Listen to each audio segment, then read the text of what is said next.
तर नाशिकमधील कांदा आणि द्राक्ष उत्पादकांसह निर्यातदारांसमोर आता जागतिक युद्धाचं एक मोठं संकट उभं टाकलेलं आहे। आखाती देशांमध्ये सुरू असलेल्या युद्धाच्या परिस्थितीमुळे थेट फटका आता नाशिकच्या कृषी निर्यातीला बसतोय।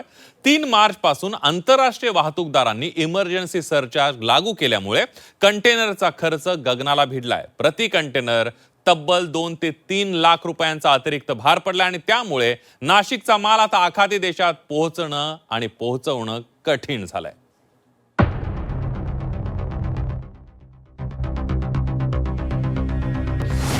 इस्रायल इराण युद्धाचा नाशिकच्या शेतकऱ्यांना मोठा फटका।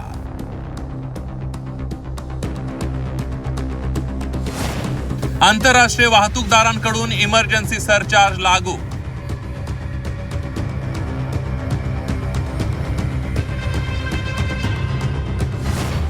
शेतकऱ्यांवर प्रति कंटेनर 2 ते 3 लाखांचा अतिरिक्त बोजा।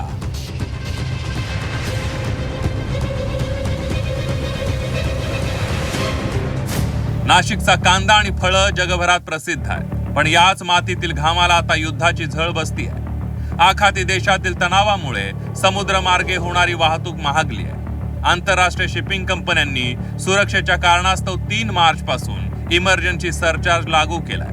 यामुळे नाशिकच्या निर्यातदारांना आता खिशातून जास्तीचे पैसे मोजावे लागणार आहे। कंटेनर मागे तब्बल 2 ते 3 लाख रुपयांचा सरचार्ज लागल्यामुळे निर्यातदार मोठ्या संकटात सापडले आहेत। इस्रायल, US आणि इराण युद्धामुळे गल्फला जाणाऱ्या सगळ्या शिपिंग लाईननं एक वार सरचार्ज लावलेला आहे आणि तो साधारणतः 3 लाखापासून तर 3.5 लाखापर्यंत लावण्यात आलेला आहे।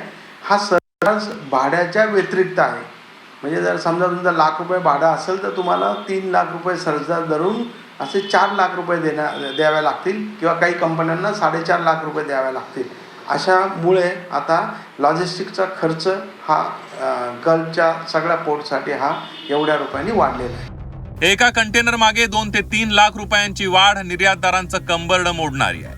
विशेषतः नाशिक जळगाव मधून मोठ्या प्रमाणावर निर्यात होणाऱ्या कांदा, द्राक्ष आणि केळीवर याचा मोठा परिणाम होणार आहे। भारतातून दरवर्षी आखाती देशांकडे दररोज 12 कंटेनर केळी पाठवली जातात। भारतीय केळी निर्यातीपैकी सुमारे 40 ते 45% वाटा एकट्या आखाती देशांचा आहे।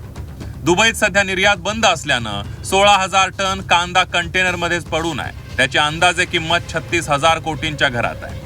भारतातून निर्यात होणाऱ्या द्राक्ष निर्यातीमध्ये नाशिक जिल्ह्याचा वाटा 70% आहे। JNPT मध्ये द्राक्षांचे सुमारे 300 वातानुकूलित कंटेनर अडकले आहेत।